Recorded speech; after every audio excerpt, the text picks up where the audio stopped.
Good morning, student. Myself Pradeep Sharma. Dear student, today I will start your next topic, food crops other than grains. अभी तक हमने जो students पढ़ा था वो फूड क्रॉप्स के बारे में पढ़ा था। आपका राइस है, वीट है, इनके बारे में पढ़ा था। अभी तो मेन्स के बारे में पढ़ा था।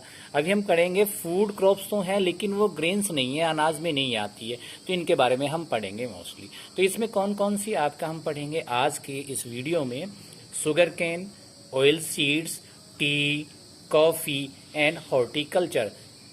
ये जो आपका ऊपर वाला जो है sugar cane, seeds, tea, coffee, ये सभी क्या प्लांटेशन क्रॉप्स हैं। प्लांटेशन क्रॉप्स क्या होती हैं डियर स्टूडेंट? प्लांटेशन क्रॉप्स वो होती हैं जो लार्ज एरिया में एक ही प्रकार की क्रॉप्स उगाई जाती है, उसको प्लांटेशन क्रॉप्स कहते हैं। शुगर कैन भी एक लार्ज एरिया में उगाई जाती है, ऑयल सीड्स भी हैं, टी भी, कॉफी, ये सारी ये प्लांटेशन क्रॉप्स में आती हैं। हॉर्टिकल्चर क्रॉप्स में कौन सी आती हैं? आपकी फूड क्रॉप्स, फ्रूट्स आते हैं, वेजिटेबल्स आती हैं। फ्रूट्स में तो आप जानते हैं डिफरेंट टाइप के फ्रूट्स होते हैं, आपके मैंगो है और आपके ग्रेप्स हैं। वेजिटेबल्स में आपको पता है टमाटो, पोटैटो सब इसमें आते हैं। अब सबसे पहले हम पढ़ते हैं आपका शुगर केन। शुगर केन जिसको हम मोस्टली हिंदी में आप गन्ना भी बोलते हैं। तो इसमें सबसे ये क्या है, it is a tropical and sub tropical crops. यहाँ पर एक ये जो लाइन दी है tropical and sub tropical crops, यानी कि tropical and sub tropical region में ये क्रॉप्स पैदा की जाती है। ट्रॉपिकल सब ट्रॉपिकल को हमें जानना बहुत जरूरी है, इसके लिए हम सबसे पहले आपको ये समझाते हैं ट्रॉपिकल सब ट्रॉपिकल एरिया होता कौन सा है। Tropical and sub tropical area क्या, अगर हम ये अर्थ को, अगर अर्थ एज ए सर्कल हम देखते हैं तो अर्थ को हमको आपको मालूम है लॉन्गिट्यूड और लेटीट्यूड में डिवाइड कर देते हैं। तो हम लेटीट्यूड के हिसाब से, लेटीट्यूड क्या होती है आपकी हॉरिजॉन्टल लाइन होती हैं। ये जो आपका इक्वेटर जो अर्थ को, ये सारी इमेजिनरी लाइंस कहलाती है। इक्वेटर जो आपके अर्थ को दो बराबर हिस्सों में बांटता है। तो आपका, आपने पढ़ा होगा आपका ट्रॉपिक ऑफ कैप्रिकॉर्न और ट्रॉपिक ऑफ, ये आपका दूसरा पढ़ा है, ट्रॉपिकल जोन्स पढ़े हैं आपको। ट्रॉपिक ऑफ कैप्रिकॉर्न है और ये जो आपका 23 डिग्री नॉर्थ पे होता है, ऐसी नॉर्थ में होता है, ऐसी साउथ में होता है। तो इसके बीच में 23 डिग्री नॉर्थ और 20 डिग्री साउथ के बीच में जो एरिया होता है वो ट्रॉपिकल जोन कहलाता है। क्या कहलाता है बच्चों? वो ट्रॉपिकल जोन। और इससे ऊपर का एरिया जो होता है वो 66.5 के लगभग में वो क्या होता है आपका 23 से इसके बीच का जो एरिया होता है वो आपका सब ट्रॉपिकल एरिया कहलाता है। तो इस एरिया में होता है मोस्टली क्या होता है, ये आपका 20 डिग्री नॉर्थ और 20 डिग्री साउथ होता है। लेकिन अगर इसको याद करने के लिए तो हम मान लेते हैं कि 23 डिग्री नॉर्थ और 23 डिग्री एंड हाफ साउथ जो है ये बीच का एरिया ट्रॉपिकल जोन्स में आता है। वो क्या होता है आपका 20 to 40 डिग्री लेटीट्यूड के बीच में हम मान लेते हैं। तो ये आपके tropical and sub tropical regions हो गए हैं। तो अब फिर वापस उस पर आ जाते हैं बच्चों। सबसे पहले आप देखिएगा इसमें tropical and sub tropical region तो आपका हो गया। तो इस tropical and sub tropical region की ये क्रॉप्स है। इसको क्लाइमेट कैसा चाहिए? Hot and humid. हॉट का मतलब तो आपको पता ही है गर्म है, और ह्यूमिड का मतलब है जिसमें क्या है आपका एयर में वाटर वेपर्स होती हैं, इसमें उमस होती है। तीसरा इसके लिए टेम्परेचर क्या चाहिए, आप ये ध्यान रखना है कि ट्रॉपिकल सब ट्रॉपिकल रीजन जहां भी आता है तो वहां पे टेम्परेचर अगर आप ये 21 degree Celsius to 27 degree Celsius आप लिख देते हैं तो that will be accurate for the all tropical and sub tropical crops के लिए। इस दूसरी चीज, किसी भी क्रॉप्स के लिए आपको मालूम है रेनफॉल की भी आवश्यकता होती है। तो रेनफॉल कितना चाहिए उसको? 75 to 100 सेंटीमीटर चाहिए। दूसरी चीज, ये ऐसी जगहों में भी उगाई जा सकती है, ऐसी जगहों में भी आप इसको ग्रो कर सकते हैं जहां पर इरिगेशन सिस्टम अवेलेबल है, ट्यूबवेल्स हैं, तो उससे आप पानी दे सकते हैं ग्राउंड वाटर को यूज कर करके, या कैनाल्स बनी हुई है तो वहां पर भी आप इसको यूज करते हैं। जरूरी नहीं कि वहां पर रेनफॉल ही हो रहा हो। It can be grown in the different type of the soil, और ये डिफरेंट टाइप की सोइल में पैदा की जा सकती है। इसके लिए मैनुअल लेबर की बहुत आवश्यकता होती है। सोइंग टाइम पे भी जब अब बोते हैं तो उसमें मैनुअल लेबर की भी काफी आवश्यकता होती है, और हार्वेस्टिंग टाइम पे भी मैनुअल लेबर की इसकी आवश्यकता होती है। और ये कहाँ कहाँ मोस्टली पैदा होता है इसका आप देखिएगा। Growing states in India, UP, Uttar Pradesh, Maharashtra, Karnataka, Tamil Nadu, Andhra Pradesh, Telangana, Bihar, Punjab, Haryana etcetera. यानी कि आप कह सकते हैं कि इंडिया की मैक्सिमम स्टेट्स में ये पैदा होता है। दूसरी चीज, इसकी वैरायटी भी डिफरेंट हो सकती है। इसमें जो आप देख सकते हैं कि C6H12O6 ये हमारा ग्लूकोज का फॉर्मूला है। इसमें C12H24 और 12 ये सुक्रोज का है। तो इसमें सुक्रोज की मात्रा पर चीनी की मात्रा भी निर्भर करती है। तो स्टूडेंट हमने अभी आपका शुगर केन पढ़ा, उसको किस प्रकार का क्लाइमेट चाहिए, क्या टेम्परेचर चाहिए, रेनफॉल क्या चाहिए, कहाँ का वो प्राप्त होती है और किस रीजन में वो प्राप्त बोई जाती है। दूसरी चीज ये जो है आपका इस फसल को मैच्योर्ड होने में 12 to 18 मंथ चाहिए। तो कहीं कहीं पर ये फसल जो है तीनों सीजन में बोई जाती है, रबी सीजन में भी बोई जाती है, खरीफ में भी बोई जाती है, जैद में भी बोई जाती है। तो इसके लिए आप स्पेसिफिक उसमें आप ये नहीं कर सकते। यहाँ पे मोस्टली क्या है, अगर हम उत्तर प्रदेश की बात करते हैं तो ये जनवरी टू मार्च के बीच में भी आप इसे बो सकते हैं, या अभी भी बो सकते हैं, काटने के बाद मार्च के बाद में भी आप इसे बो सकते हैं। अब दूसरा क्रॉप्स आता है आपका ऑयल सीड। ऑयल सीड्स के भी आप देखते हैं स्टूडेंट्स।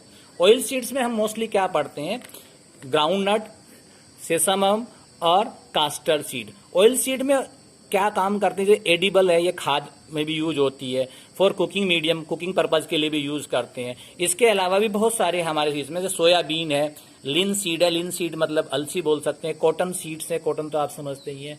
तो सबसे पहले हम पढ़ते हैं ग्राउंड नट के बारे में। ग्राउंड नट तो आप जानते ही हैं, ये खरीफ क्रॉप्स में आता है। अगर इस ऑयल सीड्स की बात करते हैं, आपकी एनसीईआरटी की बुक में भी दिया गया है कि 2014 में इंडिया का सेकंड पोजीशन था, कनाडा और फिर एवेलेट किया गया तो कनाडा और चाइना के बाद में इंडिया का सेकंड पोजीशन था ऑयल सीड्स के मामले में। इंडिया जो है 12% क्रॉप जितना भी होता है उसको 12% एरिया इंडिया का जो है वो सीड्स में यानी कि ऑयल सीड्स में वो बोया जाता है, इतना भी क्रॉपिंग एरिया होता है। 50% ऑयल सीड जो होता है, जितना भी ऑयल सीड्स है उसका 50% आपको ग्राउंड नट से मिलता है। लार्जेस्ट प्रोड्यूसर स्टेट्स कौन कौन से इंडिया में ग्राउंड नट्स की आपकी बात करते हैं, गुजरात में, उसके बाद में आपका तमिलनाडु है, फिर महाराष्ट्र, कर्नाटका और उसके बाद में जो भी स्टेट में पैदा होता है।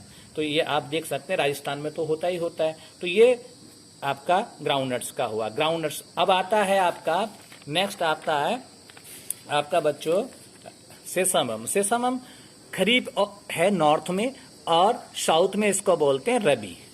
ये साउथ में कब बोई जाती है, रबी क्रॉप्स में। कैस्टल सीड्स क्या है, ये भी खरीफ और रबी दोनों में बोई जाती है। अब इसका हम यूज देखते हैं, use of the oil seeds. ये ऑयल सीड्स का यूज कहाँ का होता है, सबसे पहले use both as a eating purpose से भी यूज होता है, कुकिंग पर्पज से भी ये यूज होता है। और जो इसका कुकिंग में आप देख सकते हैं, जब भी आप कोई अपना खाना बनाते हैं तो उसमें कोई ना कोई आप तेल डालते हैं, वो भी या रिफाइंड डालते हैं, और रिफाइंड भी आपका ऑयल सीड से ही मोस्टली वो प्राप्त किया जाता है। तो कुकिंग मीडियम में भी आप इसे यूज करते हैं। रॉ मटेरियल फॉर सोप, अब ये क्या जो सोप वो बनती हैं उसमें भी आपका ये यूज होता है एज ए रॉ मटेरियल। उसमें कुछ ना कुछ पार्ट उसका भी डला होता है, सोप में भी होता है, कॉस्मेटिक के सामान में भी ये यूज किया जाता है, ऑइंटमेंट्स में भी यूज किया जाता है। अदर ऑयल सीड्स क्रॉप कौन कौन सी है, हमारा मस्टर्ड है, कोकोनट है, सोयाबीन है, कॉटन सीड्स है, सनफ्लावर है, लिन सीड है, जैसे अलसी हमने बताया था अभी आपको, ये सारी चीजें होती हैं। तो डियर स्टूडेंट अब नेक्स्ट आता है आपका टी क्रॉप्स। टी क्रॉप्स क्या है, बीवरेज क्रॉप्स है। बीवरेज का मतलब पेय पदार्थ जो पिए जाते हैं, जैसे हम पीते हैं, चाय हम पीते ही तो हैं, तो इसको बीवरेज बोलते हैं। टी कॉफी दोनों बीवरेज क्रॉप्स में आते हैं। कभी कभी ये बोर्ड में क्वेश्चन भी आ जाता है कि ये किस प्रकार की क्रॉप्स है। तो ये टी या to write down the two beverage crops, तो आप उसमें टी और कॉफी ले सकते हैं।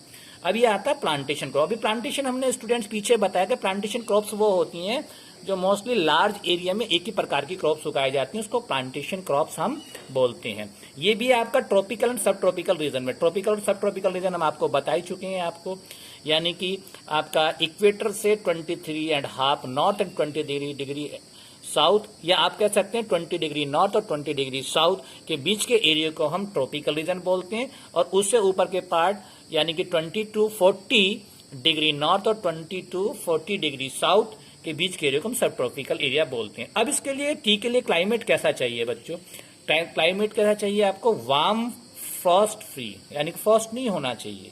जो फ्रॉस्ट पड़ता है आप देखते हैं सर्दियों में मोस्टली फ्रॉस्ट पड़ता है, तो वार्म चाहिए, थोड़ा गर्म चाहिए, और फ्रॉस्ट फ्री होना चाहिए, फ्रॉस्ट भी नहीं होना चाहिए।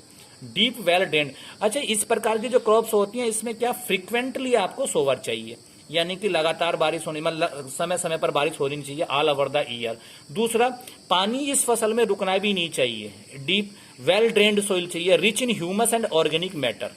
जो इसकी जो सोइल होती है जिसमें ग्राउंड किया जाता है वो rich in humus and organic matter में होनी चाहिए।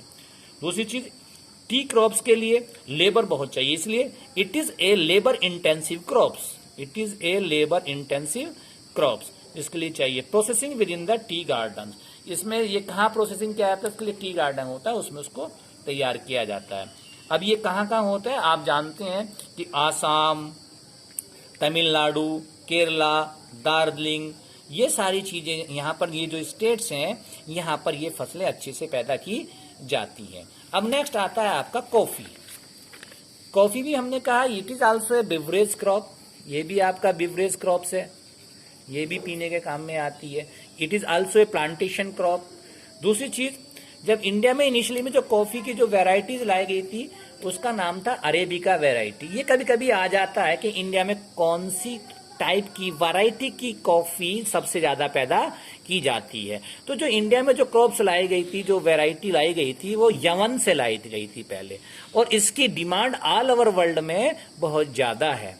Initially it is cultivated introduced, ये सबसे पहले कहां पर ये इंट्रोड्यूस की गई थी, बाबा भूदान हिल्स, बाबा भूदान हिल्स पर इसको सबसे पहले कल्टीवेट किया गया था। आज की डेट में अगर स्टेट की बात करते हैं तो नीलगिरी, कर्नाटका, केरला, तमिलनाडु एटसेट्रा, जहां भी आपको पहाड़ी इलाका है जहां पे वो ये फ्रिक्वेंटली बारिश भी चाहिए, लेबर इंटेंसिव ये भी है, दोनों है, दोनों एक ही प्रकार की क्रॉप्स है, दोनों के लिए एक जैसा क्लाइमेट चाहिए, और क्लाइमेट भी वार्म एंड फॉरेस्ट फ्री चाहिए, deep well drained soil rich and humus, यानी कि जैसा आपका टी का प्रोसीजर है ऐसा ही कॉफी का प्रोसीजर भी है। इसमें आपको ये मेन चीज है आपका अरेबिका वैरायटी, यमन से आई है, इसको ध्यान करना है। सबसे पहले इनिशियली कहां पर ये करें और फिर प्रोड्यूसिंग स्टेट्स, बाकी तो सेम एज इट इज आपका टी वाला है। अब आता है हॉर्टिकल्चर। हॉर्टिकल्चर में क्या होता है बच्चों, आपको फ्रूट्स एंड वेजिटेबल्स आती हैं, फ्रूट्स एंड वेजिटेबल्स आती हैं। अगर इंडिया की बात करते हैं, सबसे पहले वेजिटेबल्स की बात करें, ऑल ओवर वर्ल्ड में जितना भी वेजिटेबल्स ग्रो किया जाता है उसका 13% प्रोडक्शन इंडिया में होता है। आप ये समझ सकते हैं। अगर हम डिफरेंट टाइप की वेजिटेबल्स की बात करते हैं, मोस्टली पीज है आपका, कलीफ्लावर्स है, ऑनियन है, कैबेज है, टमाटो है, पोटैटो है, ब्रिंजल है, एटसेट्रा है। There are so many vegetables grown in all over the India.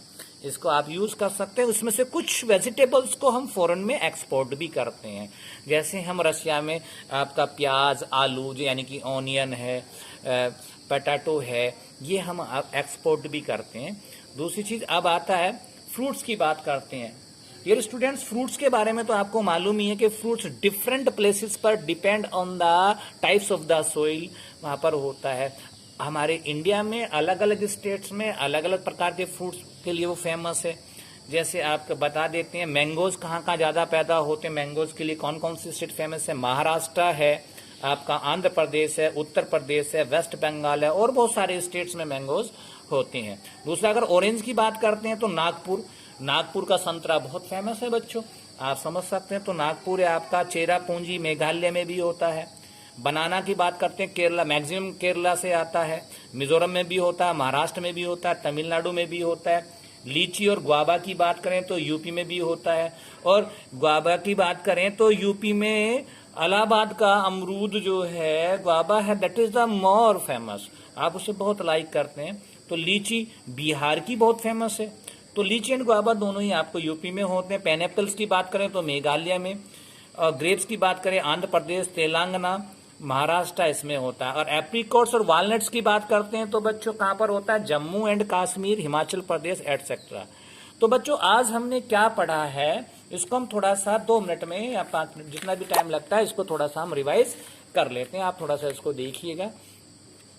सबसे पहले हमने फूड क्रॉप्स पढ़ी थी, शुगर केन। शुगर केन के लिए कैसा एरिया चाहिए, कहाँ पर ये पैदा किया जाता है, कैसा क्लाइमेट चाहिए, टेम्परेचर क्या है, रेनफॉल कितना है, इसके बारे में पढ़ा थोड़ा सा। 21 सेंटीमीटर 27 टेम्परेचर चाहिए, 75 टू 100 सेंटीमीटर की रेनफॉल चाहिए, और ये डिफरेंट टाइप की सोइल में पैदा किया जा सकता है। इसके लिए manual labours, sowing time, harvesting time भी मैनुअल लेबर बहुत ज्यादा आवश्यकता है, सोइंग टाइम पे भी और हार्वेस्टिंग टाइम पे भी। और ग्रोइंग स्टेट आपको बता दिया, यूपी, महाराष्ट्र, कर्नाटका, तमिलनाडु, इसमें समय आंध्र प्रदेश, बिहार, पंजाब और हरियाणा इसमें होती है। दूसरा हमने आपको बताया था बच्चों ट्रॉपिक और सब ट्रॉपिकल एरिया कौन सा होता है। This is the tropical region आपको बता दिया था। इक्वेटर के नॉर्थ और साउथ में 23 डिग्री एंड हाफ और 23 डिग्री साउथ में। इसी प्रकार से इसका ऊपर का एरिया 66 एंड हाफ से और 23 डिग्री बीच का जो एरिया है ये सारा सब ट्रॉपिकल का एरिया, ऐसी साउथ में भी है। दूसरा हमने अब इसके बारे में पढ़ा, आपको ऑयल सीड बताया था। ऑयल सीड हमने डिफरेंट टाइप के ऑयल सीड पढ़े, मोस्टली ग्राउंड नट, सिसम और कास्टर सीड। इसके अलावा हमने पढ़ा था आपको ये कितने परसेंट कहाँ पर है, कौन सा प्रोड्यूसिंग लार्जिंग स्टेट्स है, गुजरात, तमिलनाडु, महाराष्ट्र, कर्नाटका। इसके अलावा भी हमारा ये कहाँ कहाँ यूज होता है ये भी हमने पढ़ा था। और इसके अलावा सोयाबीन्स, लिनसीड, कॉटन सीड्स, इसके बारे में हमने पढ़ा था। इसके बाद हमने कॉफी का पढ़ा। कॉफी एंड दोनों टी दोनों बेवरेज क्रॉप्स हैं बच्चों, और ये प्लांटेशन क्रॉप्स में तो आती ही आती हैं। कॉफी में स्पेशली हमने एक वैरायटी पढ़ी थी, arabica varieties of coffee, Yemen से लाई गई थी और इनिशियली ये बाबा भूदान हिल्स पर किया गया था। नीलगिरी कर्नाटक, आज की डेट में नीलगिरी कर्नाटका और आपका केरला, तमिलनाडु में होता है। लेबर इंटेंसिव है, क्लाइमेट इसको चाहिए वार्म एंड फॉरेस्ट फ्री, और इसको जो है इसकी जो सोइल होती है वो वेल ड्रेन्ड और रिच इन ह्यूमस में होती है। ऐसी ही कॉफी, ऐसी ही टी का भी होता है। अब इसकी बात करते हैं हॉर्टिकल्चर की। हमने वेजिटेबल्स की बात करा, टोटल वेजिटेबल जितना भी वर्ल्ड में होता है 13% इंडिया उसको ग्रो करता है। उसमें बहुत सारी हैं, पीज है, कालीफ्लावर्स है, ऑनियन है, कैबेज है, टोमेटो है, ब्रिंजल है, एटसेट्रा है। अगर फ्रूट्स में बात करते हैं तो उसमें mangoes Maharashtra, Andhra Pradesh, UP, waste Bengal. Orange की बात करते हैं नागपुर, चेरापूंजी मेघालय में है आपका। बनाना Kerala, Mizoram, Maharashtra, Tamil Nadu. Lychee and guava UP and Bihar. Pineapples Meghalaya और grapes Andhra Pradesh, Telangana, Maharashtra etcetera. Apricots and walnut Jammu and Kashmir और हिमाचल प्रदेश एटसेट्रा। तो आज बच्चों हमने ये पढ़ा है। तो कल जो हम इसका नेक्स्ट टॉपिक पढ़ेंगे वो आप थोड़ा सा ध्यान रखिएगा प्लीज बच्चों। वीडियो जरूर वॉच कीजिएगा। If you have any problem please contact to me. Thank you. Have a nice day.